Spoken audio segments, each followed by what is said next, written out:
Very good.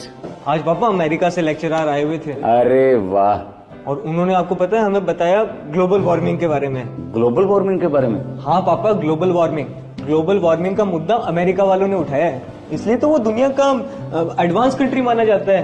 पूरी दुनिया में वाहवाही हो रही है कि उन्होंने क्या अभियान चलाया है पर्यावरण को बचाने के लिए। बहुत अच्छी बात है।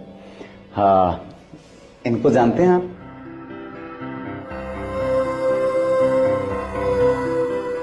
ये कौन है? जो तुम्हारे अमेरिका से लेक्चरर आए थे ना, उनके गुरुओं के गुरुओं के गुरुओं के गुरु, ये जगत गुरु जम्बेश्वर भगवान है।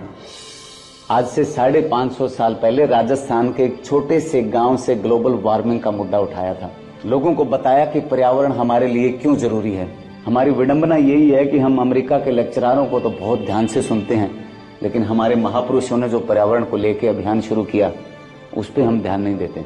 जब बच्चों की बलिदानी का इतिहास लिखा जाएगा तो या तो गुरु गोविंद सिंह के साहबजादों का नाम आएगा जिन्होंने धर्म को बचाने के लिए अपने आप को बलिदान कर दिया था, या माता अमृता देवी की उन 3 लाडली बेटियों का जिक्र आएगा जिन्होंने पर्यावरण को बचाने के लिए अपने आप को बलिदान कर दिया था। पेड़ों को बचाने के लिए 363 लोगों ने बलिदानी दे दी थी, और माता अमृता देवी ने कहा, सर साठे रुख रहे तो भी सस्तो जान। मतलब अगर पेड़ पौधों को बचाने के लिए सर का बलिदान भी देना पड़े तो भी सस्ता है।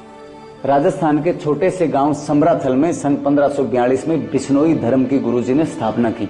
बिश्नोई धर्म? बिश्नोई धर्म जो शुद्ध शाकाहारी है, जीवों की रक्षा करता है और पर्यावरण की पूजा करता है।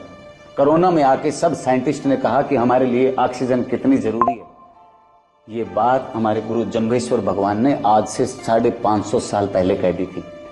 लेकिन हमारी विडंबना ये है कि हम हमारे बच्चों को हमारे महापुरुषों के बारे में, हमारे गुरुओं के बारे में नहीं बताते।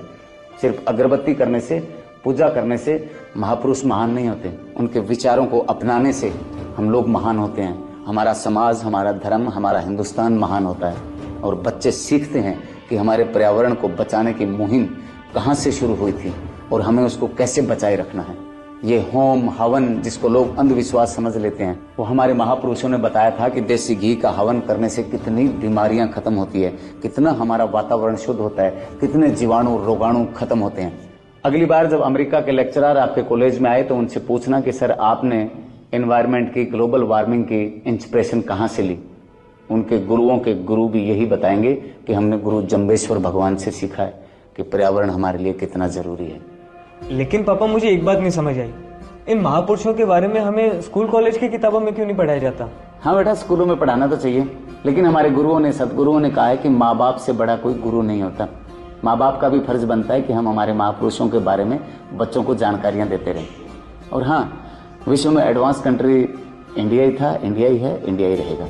जय हिंद। चलो अब खाना खा लो। पापा एक बात तो माननी पड़ेगी, बड़ों के साथ बैठने से बहुत कुछ सीखने को मिलता है और बहुत जानकारी मिलती है, और इस क्लास की फीस भी नहीं लगती। थैंक यू पापा। वेलकम बेटा, वेलकम। हेलो दोस्तों, पर्यावरण के प्रति जागरूक करने के लिए कहानी थी। इसमें कोई गलती हो तो हम आपसे माफी चाहते हैं, और अच्छी लगी हो तो कमेंट करके हमें जरूर बताएं।